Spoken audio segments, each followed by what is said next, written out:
This week on Art on the Air, our 200th episode. This Labor Day weekend, we feature Rob Verdi of the jazz ensemble, the Side Street Strutters, about their September 8th concert in Munster. Next, we explore the storied career of the founder and executive director for the South Shore Dance Alliance, Larry Brewer. Our spotlight is on Lakeshore Community Concerts' new 2022-23 concert season. Express yourself through art and show the world your heart. Express yourself through art and show the world your heart. You're in the know with Esther and Larry. Art on the air today. Stay in the know with Larry and Esther. Art on the air our way. Express yourself through art and show the world your heart.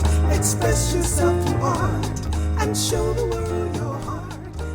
Welcome. You're listening to Art on the Air on Lakeshore Public Radio, 89.1 FM and WVLP 103.1 FM, our weekly program covering the arts and arts events throughout Northwest Indiana and beyond. I'm Larry Breckner of New Perspectives Photography, right alongside here with Esther Golden of The Nest in Michigan City. Aloha, everyone. We're your hosts for Art on the Air. Art on the Air is supported by an Indiana Arts Commission Arts Project Grant through South Shore Arts and the National Endowment for the Arts. Art on the Air is heard Friday at 11 a.m. and Monday at 5 p.m. on WVLP 103.1 FM, streaming at WVLP.org, and every Sunday at 7 p.m. on Lakeshore Public Radio 89.1 FM, also streaming live at lakeshorepublicradio.org, and is available on Lakeshore Public Radio's website as a podcast. Our spotlight interviews are also heard Wednesdays on Lakeshore Public Radio. Information about Art on the Air is available on our website, breck.com/AOTA. That includes a complete show archive, spotlight interviews, plus our shows are available on multiple podcast platforms, including NPR One. Please like us on Facebook, Art on the Air, WVLP, for more information about upcoming shows and interviews. You're listening to Art on the Air, WVLP 103.1 FM, and on Lakeshore Public Radio 89.1 FM.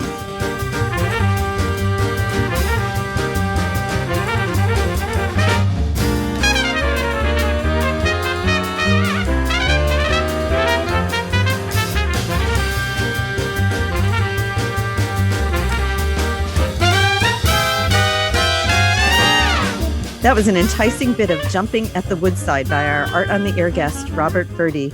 Rob, while still in college, co-founded with his brother Vince the Side Street Strutters Jazz Band in 1983, which became the house jazz band at the Disneyland Resort for 22 years. He continues to be a regular performer at Disneyland, conducting jazz workshops for the Disney Magic Music Days guest talent program, and participates in a variety of musical ensembles and projects in the Los Angeles area. Rob also has a passion for saxophone history, as well as an impressive collection of rare and unusual instruments. One day, hoping to establish an interactive musical instrument museum. Thank you, Rob, for joining Larry and I on Art on the Air. Aloha and welcome. It's good to see you. Oh, it's such a pleasure to be with you both. I always love talking about my passion for music and the Side Street Strutters, which, by the way, Esther, you said Side Street Strutters quite well. That's a tongue twister. It's yes. Well, so is Disney Magic Music Days. Exactly. Good to be with you both. Well, Rob, we always like to find out a little bit about our guests. First, we're going to find out about you personally before we move on to the Side Street Strutters. So tell us a little bit about your origin story, how you got from where you were to where you are now. Grew up outside New York City, a musical family. My dad is a retired school teacher, but also a self-taught drummer. And my older brother and my younger sister also got involved with music at an early age. I was handed the saxophone in the 4th grade, was lucky enough to have a elementary school music program that offered music at that age. You know, a lot of the schools now are eliminating music in the elementary schools, and it's sad. And I fell in love with it immediately, and just took a liking to the saxophone and continued on through middle school and high school, just continuously getting involved with a variety of musical projects. And I loved every minute of it. I loved the challenge, the creative process, and doing all the different things like playing in the school band. And then when I got to high school, so many more things like being in the marching band for the Friday night football games and going on, you remember that too, and going on tours to festivals and playing in the school play productions. And it was just so much fun. So that's kind of how things naturally started for me. What kind of music was playing in the household? So were you introduced to jazz young?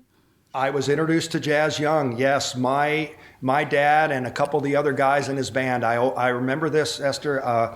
They used to have Saturday night, what they called back east, dance jobs. Where they'd play weddings and bar mitzvahs, and they'd play from night at night to 1 a.m, and they'd gather at like 7 at night at the house and talk music, and they'd always have big band swing music playing. It was always the Tommy Dorsey, Duke Ellington, Count Basie, Glenn Miller, and that's what I grew up listening to, thanks to my dad and his musician buddies. Oh, that sounds like such a rich, wonderful experience. So tell me about some of, we'll move on to your more formal education, but saxophonists, who you admire in the jazz field, some of the people that you look up to?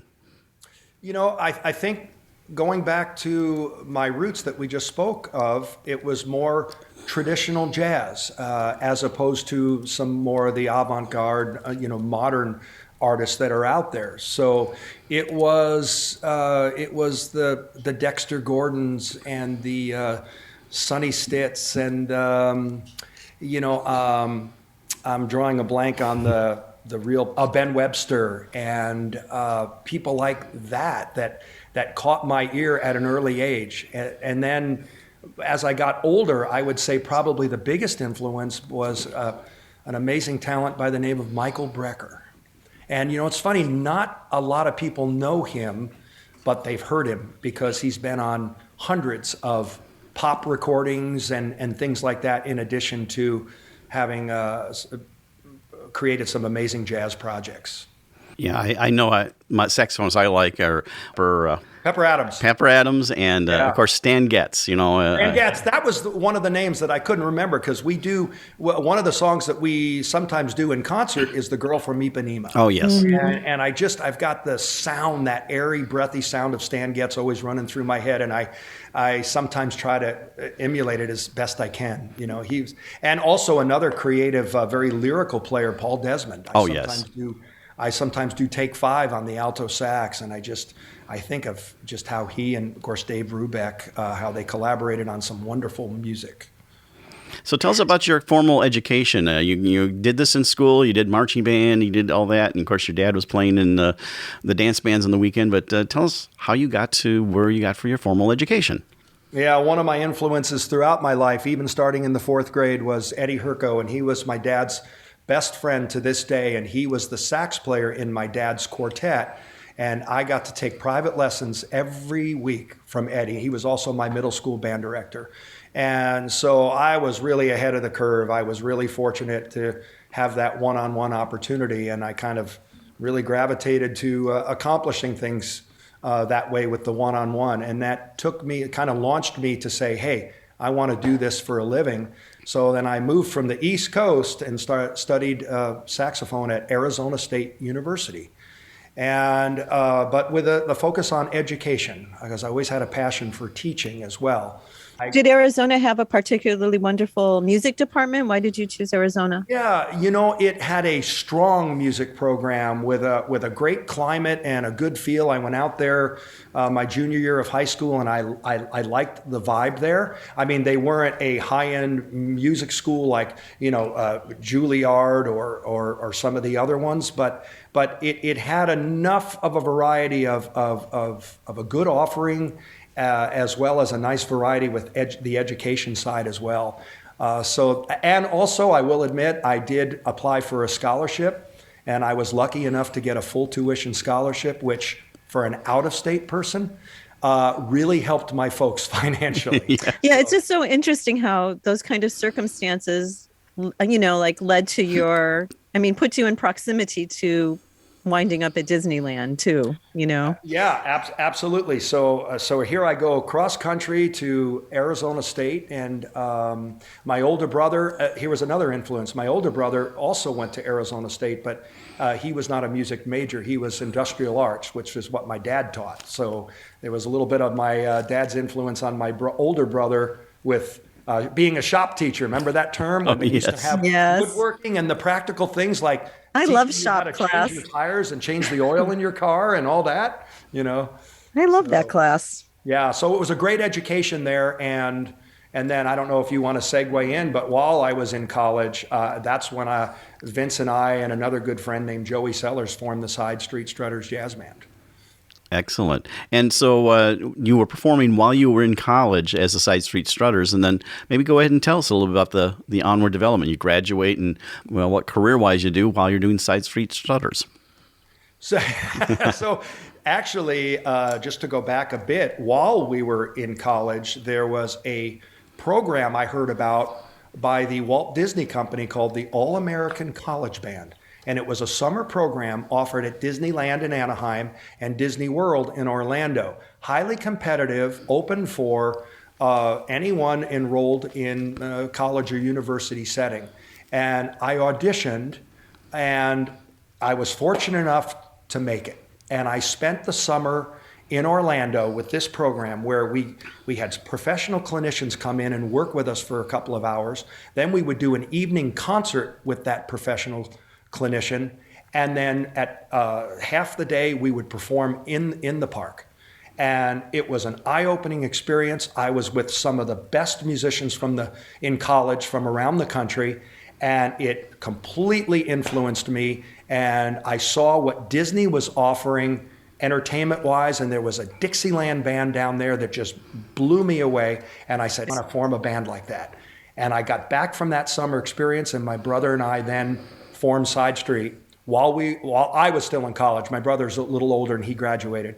And then we started gigging around Arizona, just doing things, and then even elevating the band to where we were starting. Instead of just doing clubs and private events, we were creating a show and doing 2-hour formal concerts at theaters and performing arts centers throughout the state of Arizona. And that's what really launched it for us. Very good. Is that different from the Symphony Pops programs? Is that what you're referring to? Because I think that was like a brilliant thing to create. Oh, that was beautiful. So anyway, we started with what I had described, but then we started to think then we scored the Disneyland job, and a symphony conductor heard us there and said, "Hey, I do Pops concerts. Have you ever thought of standing in front of a symphony orchestra?" And we went, whoa. I know. So Joey, the guy I referred to earlier, amazing arranger, and he put together a program with us and arranged music for full symphony orchestra. And we did that for quite a while, and I still want to revisit it. It's just we just haven't promoted it in recent years. But it's very similar. So either we're on stage on our own, or we are on stage with a symphony behind us. Same concept, like a 2-hour concert, similar to what we're going to do when we get to town in a couple of weeks. So music is so resilient. How have you, what was your pandemic life like at Disneyland? Well, I'm in my 37th year at Disneyland. Can you imagine that? It's hard to find somebody who's been at their job that long. And so 2 years ago, our manager brought us into the dressing room and said, "Hey, there's this new virus that maybe you've heard about, and we're gonna send you home for 2 weeks, and we're gonna close Disneyland and clean it up, and we'll see you in 2 weeks." And that turned into 22 months that we were not working at Disneyland. So you talk about just the brakes hitting suddenly, and a real change, because I was there 5 days a week for 35 years at that point. So it was quite an adjustment for me and for everyone. But those in the arts, the passions that I had, working at Disneyland, which completely stopped, my education background, where I would go into schools and talk about jazz history being indigenous to America and how it started in New Orleans, and all that great stuff about jazz, and mentioning names like Louis Armstrong and Charlie Parker and John Coltrane to all these people. I had a passion for that. couldn't go in the schools. And the other thing I enjoy doing is taking this 30s and 40s swing music into assisted living centers, bringing magic to those old folks and having those people come up and say, that was the first song my husband and I danced to in high school. All that completely stopped, shut down. So yeah, it was tough. And yeah, we could do some things on Zoom, but in the music field, as you know, there's so much interaction and everything, and it wasn't the same. It was a challenge. Rob, I want to give our audience a quick sample of what you have. We had at the beginning, but set up Fascinating Rhythm. We'll take a quick listen to that whole song. Oh, I'm glad I sent that because, again, Joey did an amazing job arranging this, featuring the vocal talents of Miss Melanie Collins. We met her at Disneyland doing a show and said, we want to share the stage with you. And so she's coming on tour with us. She's just a wonderful human being and a great vocalist. And this is a challenge because of all the meter changes, because Fascinating Rhythm refers to all the different rhythms that take place in this song. Starts out slow, but it gets crazy. Well, let's take a listen to it. Fascinating Rhythm, Side Street Strutters. Got a little rhythm, a rhythm, a rhythm that pitter-pats through my brain. So darn persistent, the day isn't distant when it'll drive me insane. Comes in the morning without any warning and hangs around all day. I'll have to sneak up to it, someday I'll speak up to it. I hope it listens when I say.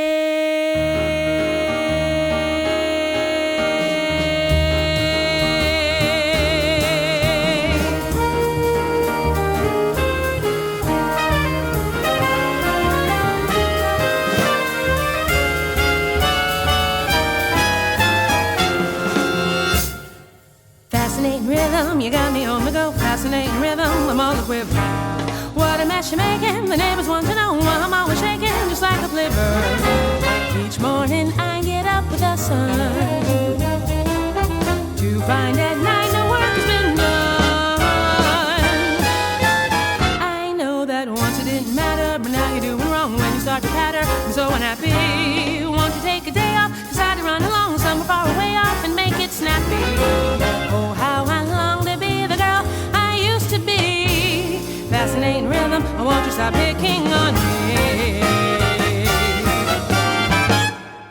Fascinating rhythm, you've got me on the go. What a mess you're making, the neighbors want to know. Each morning I get up with the sun to find at night no work has been done. I know that once it didn't matter, but now you're doing wrong. Won't you take the day off, decide to run along? Oh, how I long to be the girl I used to be. Fascinating rhythm, won't you stop picking on me?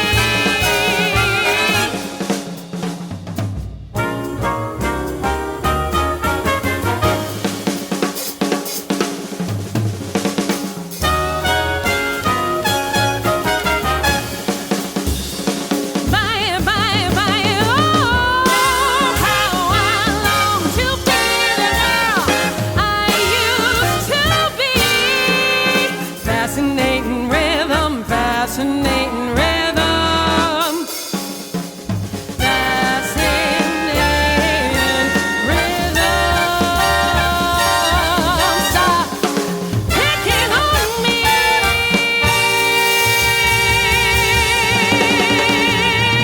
And we're back with Fascinating Rhythm. Oh my gosh, that was just phenomenal. The blending of the music there, it was just You absolutely sound great. like you just really all like each other very much. Oh, I'm so glad that was communicated in the music. Isn't that interesting? Because I know visually when folks come to the concert, they see the interaction amongst us and a little bit of laughter and just the magic that takes place. I mean, So joyful. Yeah, well, some of us were part of the original band from 1983. Imagine that. We've had a few personnel changes over the years, but the core members of this group go way back. We really know each other musically and personally.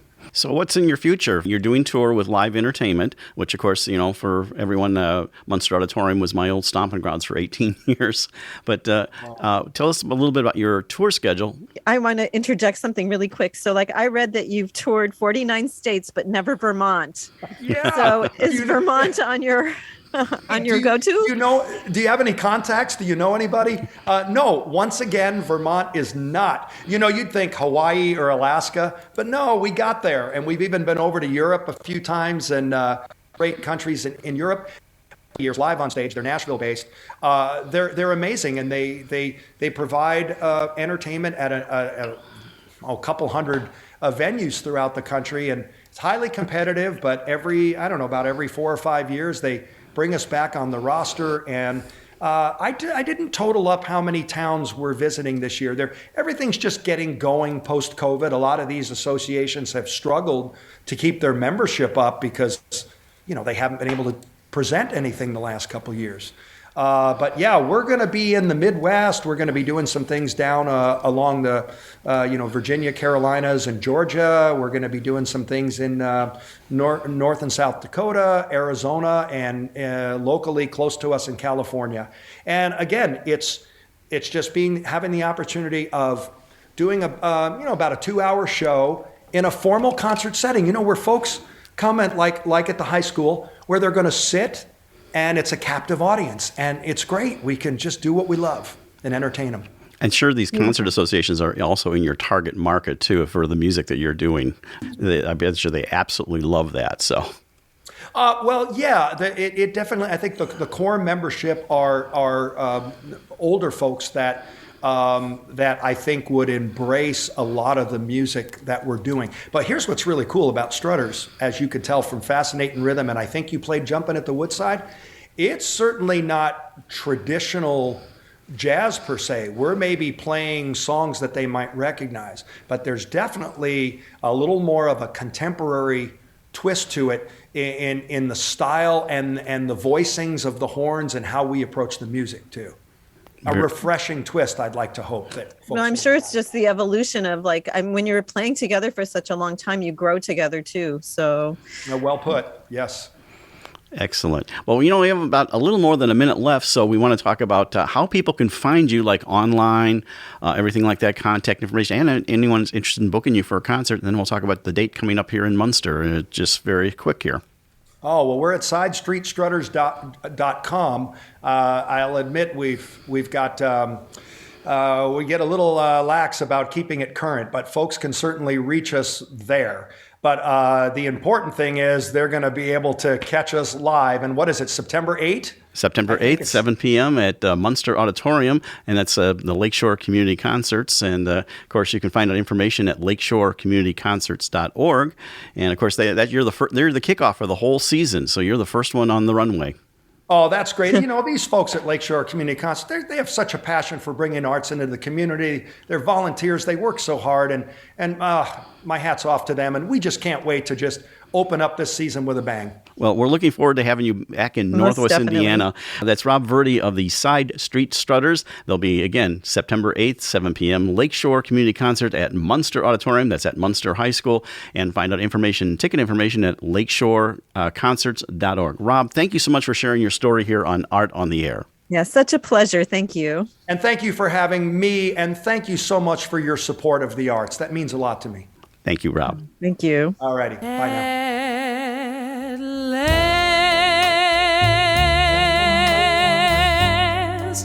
my love has come along. My lonely days are over, and life is like a song. Yeah, yeah.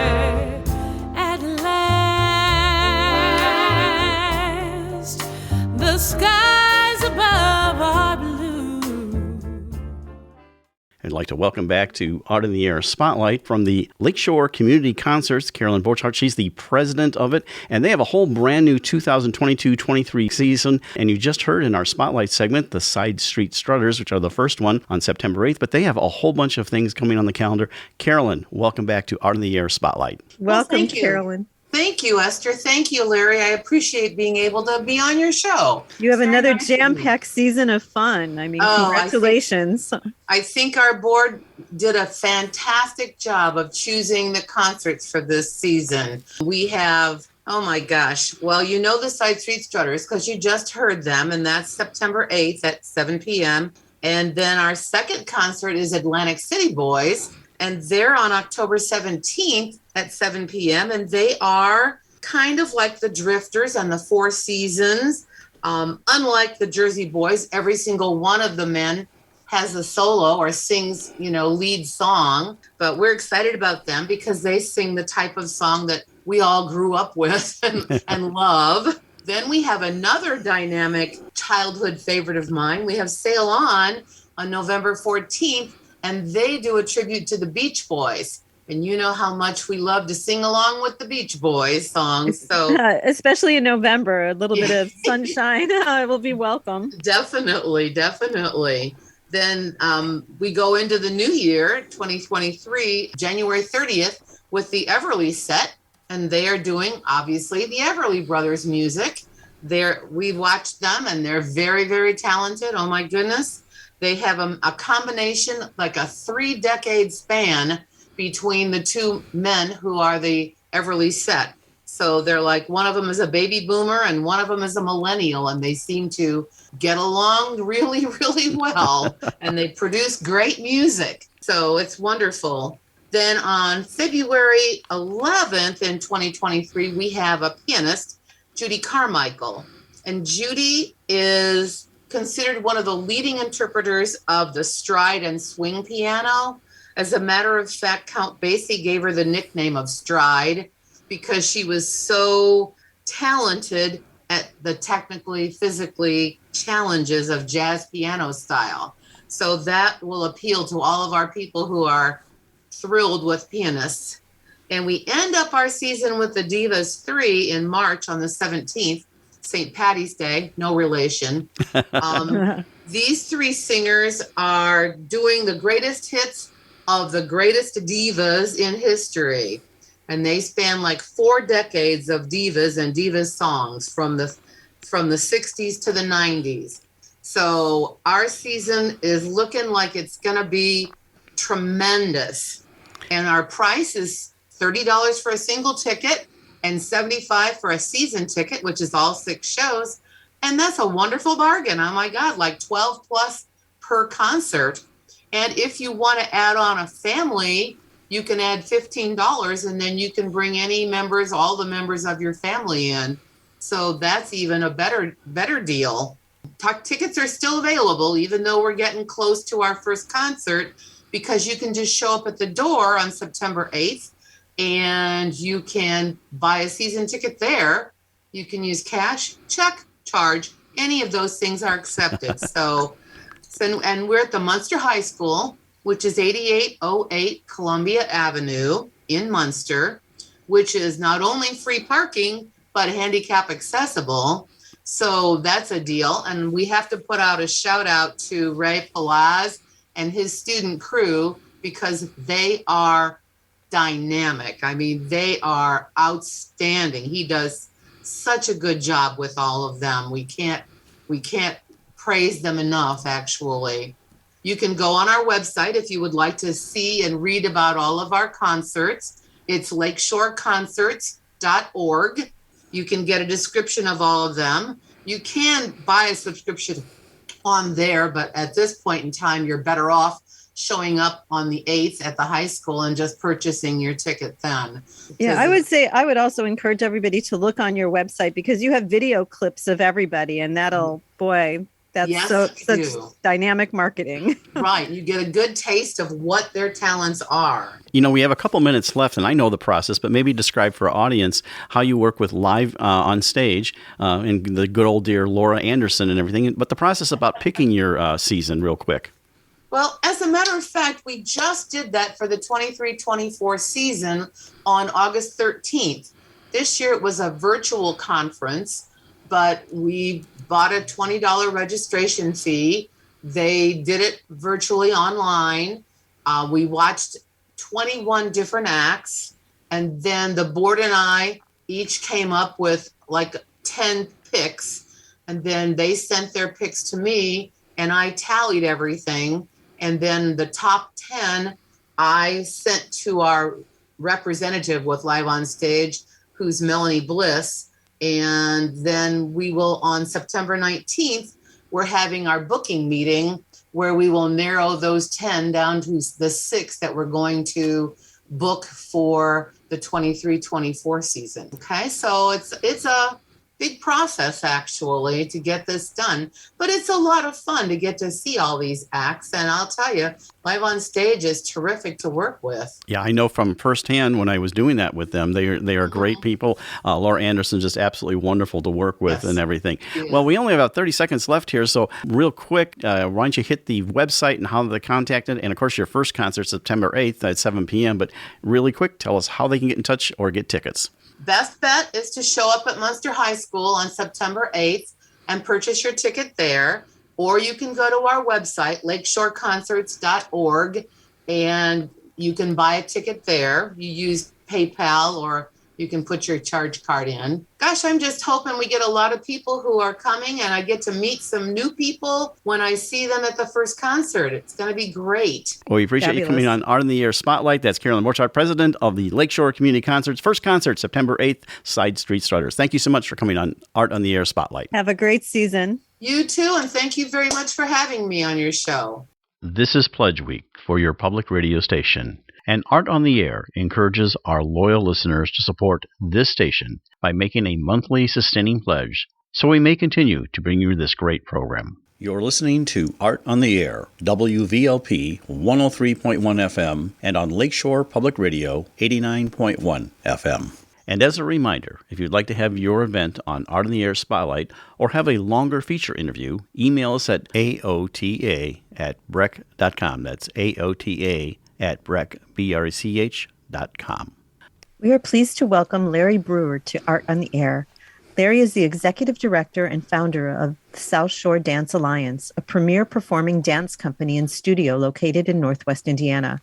South Shore Dance Alliance is built on the principles of a strong work ethic, outstanding discipline, technical expertise, and a love and passion for dance, offering a true pre-professional training experience. Larry himself is well-versed in jazz, modern jazz, and ballet. Thank you for joining us on Art on the Air. Aloha and welcome. So wonderful to have you here. Well, it's nice to be here. Well, Larry, we always like to explore what our guests are all about, their whole history, their origin story.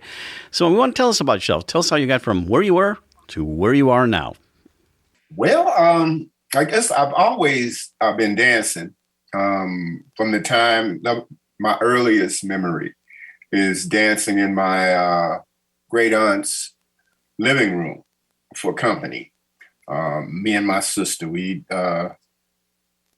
get the attention of the guests and then come out, or get them to ask for us to come out. And then we'd come out, we'd do our jig and we'd jump up and down, clapping hands and just clown. So we didn't have to go back in that room. Down south, I was born in Arkansas, Forest City, Arkansas, which is 40 miles west of Memphis. So when I say Forest City, Arkansas is where I was born, that's where the hospital was. I grew up on a farm that was pretty isolated. But anyway, so that was your first choreography. Oh yeah, that was our first choreography. That's right. My mother's sisters used to take us to the honky tonks, this place called the Blue Flame, and have us dance in the afternoon. So let me say, in Arkansas, for the people that worked in the cotton fields, they would work a half a day, and then they would go into town and hoop it up. So my mother's sisters would take us to the Blue Flame, and get us to dance for the people in there to be their entertainment while they were sitting up around, doing whatever they were doing. And they would throw money, and they would come, my aunt, and they would pick up the money, get us some candy, and take us back over to my great aunt, who was cooking over at the fish house. Anyway, that was kind of where we started. We moved to Chicago. My sister and I did a lot of dance contests and things like that. And we moved to Gary, and we did the same thing. We do dance contests and all that. My first introduction to some organized dance was, there was a French teacher at Horace Mann High School that wanted me to be a part of the modern dance troupe that they had there. And, I kind of had a crush on Miss Collins, so I agreed to do it. But, my friends, I played football. So when I told them that I was going to be in the modern dance troupe, they all started laughing and talking about tutus and tights. So I didn't. I think it was very, like in the time that we grew up, it was very brave for a man to pursue dance. You had. I didn't have that courage right there. I think it wasn't until after I got to the Marines that I actually became secure enough in who I was to dance. And it was a group of us Marines that had, we had an apartment together. And, the guitar players and flute players and, all, that kind of group, one of them was an artist, a painter, or he was always drawing stuff. And then there was me. The only thing I really knew was dance. So I picture now that of us sitting around, or they were sitting around and I was dancing. So that was when I got my confidence, but I still didn't come out and just come out of them. When I got out of the Marine Corps, I went to work in the mill.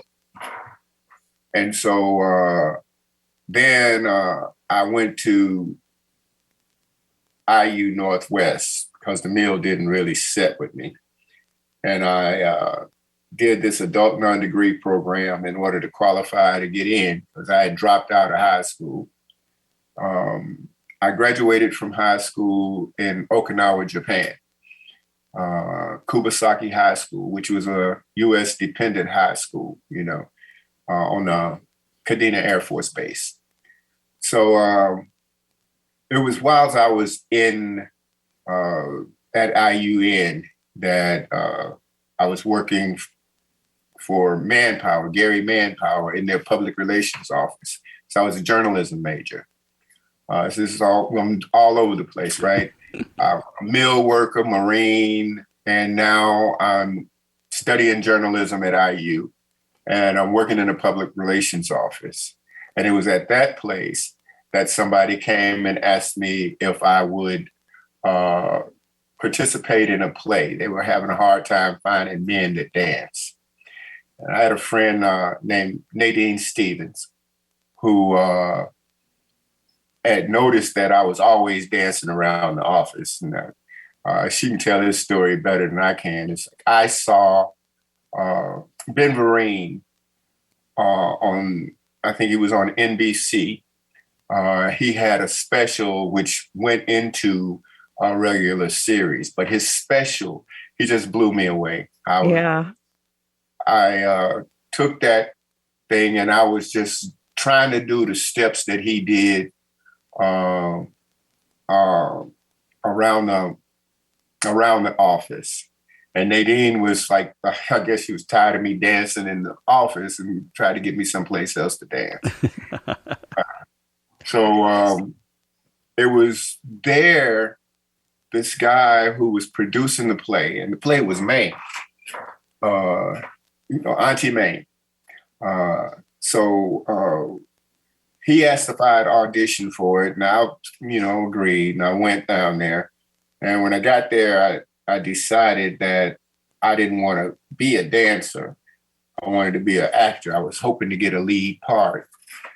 And then when I listened to everybody's auditioning speech, what their experience was, I got up and went back up there and wrote dancer on the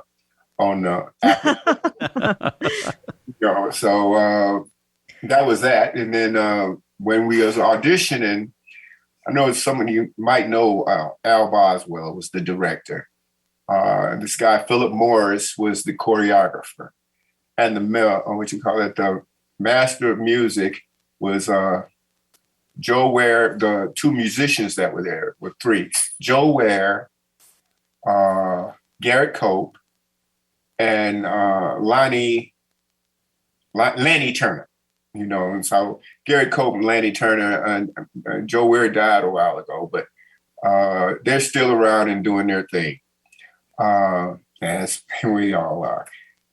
Anyway. Can I take you back to you had said something about doing dance routines with your sister. Can you describe what those dance routines were like? Yeah, we over in Chicago, they had a partner dance style called bop, and it's kind of like a swing dance. Mm-hmm. And it's a big deal over there, and they call it stepping over here, but in Chicago it was the bop, and we do the bop contests and all that, and we did pretty good. We would go outside of our neighborhood so folks wouldn't know we were brother and sister, but it was kind of like when you see the jitterbug and stuff like that. Yeah. It was kind of like that, but not as athletic. It was a lot more finesse in it, So that's. Did you practice? Did you practice a lot? Oh yeah. We practice in the living room. Mama run us out. And, don't you break my lamp and all that stuff. So we went at it, And so then you wound up studying at various places with Ruth Page, right? And the Alvin. I was 22 years old when I started to study dance. I had been a dancer all my life, but I had never been inside a dance studio. It was at this thing with the Gary Theater Ensemble that I met Denise Kennedy, who recognized that I had this innate ability, I guess you'd say. And she asked me if she said that I had good feet, strong legs, didn't know what to do with them. And, well, she told me, she said, if you let me, I'll show you how to use them. And that's how I got the Ruth Page. I started studying ballet and modern dance, or Martha Graham technique, in the basement of John Taylor's basement with Denise Kennedy down on, he lived on 20-something in Roosevelt or something like that. But I was down in the basement, next to the laundry room on a concrete floor. Ooh. Ouch. Yeah. Well, you do what you got. After I had been studying with Denise for a while, she started taking me over to Chicago. First place I went was Joel Hall's studio on, what is it? It was 218 South Wabash Street. So I started studying there. And there I got a chance to study with Lou Conte. He was there. They had Lou Conte, Joel Hall, and Joseph Holmes. Wow. And then she took me over to Ruth Page's studio for ballet. But we started out in the modern dance thing, and then started going over to the ballet thing. And but that's how I got started off in all this. That's well, my career in dance has been a series of people recognizing that I had some talent and investing their time into teaching me how to use that talent, and how to refine it, if I will. A friend of mine, well, he wasn't really my friend at the time, but Ronald January encouraged me to go down to IU Bloomington and audition for the African American Dance Company. And so I went down there and auditioned, and I got in. And while I was down there, I studied with, I went to get into the Nutcracker. And as is always the case, there are a shortage of men in dance programs. So once I got down there and they saw I had some ability to partner and stuff like that, I was able to take classes for free, pretty much. Yeah, I paid for my first class, and they put me in a ballet class for athletes. And I was in there, and the football players and the gymnasts and all that stuff, they were in there. And it wasn't like I was only in there for a day or two before they moved me to a ballet class for dancers. And the football players all were all enamored because I looked like a football player at that time. And they wanted to know, if I could help them with these steps and all that. But yeah, it was I'm a product of goodwill. Yeah, I was thinking, all of so. this is so much the foundation for what you created with the South Shore Dance Alliance. Absolutely. This is, yeah. I mean, I can see why you have this, all the things that you want to impart, and your philosophies are so rooted in all of your experiences. Mm-hmm. You're listening to Art on the Air, WVLP 103.1 FM, and on Lakeshore Public Radio 89.1 FM. Well, see, a lot of kids with South Shore Dance Alliance, number one, dance is a really expensive venture. If you wanna study dance, you gotta have some resources. And most of the kids that I've worked with over the years don't have or didn't have those kinds of resources. And me, I had a series of opportunities come up, and the only reason that I didn't take advantage of them was because we didn't have the resources. Right. So, I was saying I wanted to go to art school, couldn't go because we didn't have the resources. Got a scholarship to go. We moved over here, and I couldn't go because we couldn't afford the train fare back and forth to Chicago. So it was the fact that all of these people helped me to get to where I was, that when I came back here, it made that my mission, so to speak. Because at the time, when I went, let me just backtrack here just a minute. When I went to New York, that was 1977. So by then I had been dancing for 2 years. When I got to New York, what I found out was that I was way, way behind. All of the stuff that I had learned wasn't even scratching the surface. I was in there with boys that were 16, 17 years old that were doing things that I had never seen. So at that point in my life, I committed that if I ever came back to Gary or ever started to teaching, I would make sure that none of my students would go anywhere and feel like I felt when I got to New York. I didn't plan to come back to Gary as fast as I did. That happened because I tore up my knee. And in that moment, I was getting ready to go to be with a dance company in Ohio, Gary Geist Dancers. And I had auditioned, they had arranged for me to have a job with the school district. And it was Springfield, Ohio, I believe it was. They had made arrangements for me to be able to teach dance in the school district. So I had everything going. And Gary Geist was, for me, in my mind, it was a stepping stone to the next level. So I played a game of basketball and tore up my knee and ended up back here in Gary and depressed.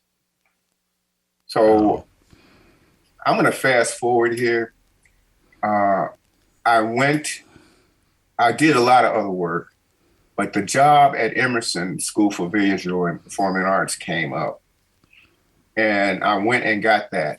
And when I got there, I realized that the kids needed to have more dance than they were getting, just one dance class a day. So we started the after school program. Or I started it. And then folks started to ask if anybody could come and participate in this program that we were doing after school.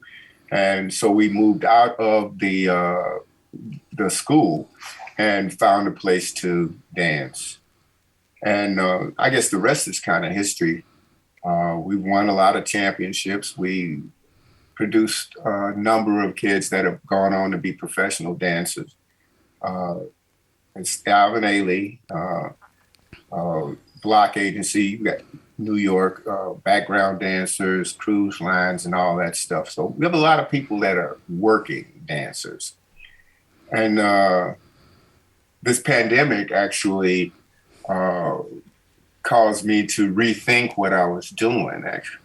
So we were looking at, what we're looking at now is we're starting a program, or we've started it, adult dance program for people that are back here, basically because of the pandemic.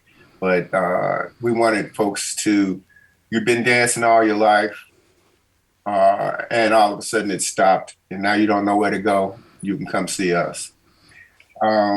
Excellent. Yes. Mm-hmm. So you're really well known for the high caliber of expectations and accountability that you hold your students to, which is what has, I think that's been the basis of you creating all of these students who have gone out and are accomplishing, incredible things all over the country. Mm-hmm. And then they come back and they also give back to the community that you created. I mean, that's quite a testament. Well, I think that discipline is what produces success. The discipline to do the work, the discipline to shut your mouth and listen. All of that stuff is how you get to be successful. You can't, and the number one thing is humility. For me, it's like my mantra is humility, discipline, hard work. And if you do those things, you can accomplish anything. Right. In conjunction, though, because you can be a most talented dancer, but your program says you need much more than just to be. It's not only your talent that's going to get you through this program. It's going to be the way, like you say, your humility and the way you treat everyone else. Mm-hmm, So I've known over the years, I've known a slew of really good dancers that I thought would go on to be successful and everything like that. And what got in the way was they got in their own way. You know what I'm saying? They, the arrogant stuff, all that kind of stuff keeps people from being successful. And I've actually made it a point to try to not reward that kind of an attitude. Sometimes when you have really good dancers, you tend to overlook behavior. and I've not done that. I've made it a point to call people on the behavior. I've made it a point to reward people for good behavior and hard work. And so you may not be the best dancer in the program, but if you're a hard worker and you have humility and respect, then I'm going to make sure that you are getting rewarded for that behavior, as opposed to thinking that you're the star of the show. Larry, we could go on and on, but we have to wrap it up here. But I want to give you an opportunity to tell us how people can find out about South Shore Dance and get in touch with you. And so tell us about that real quick.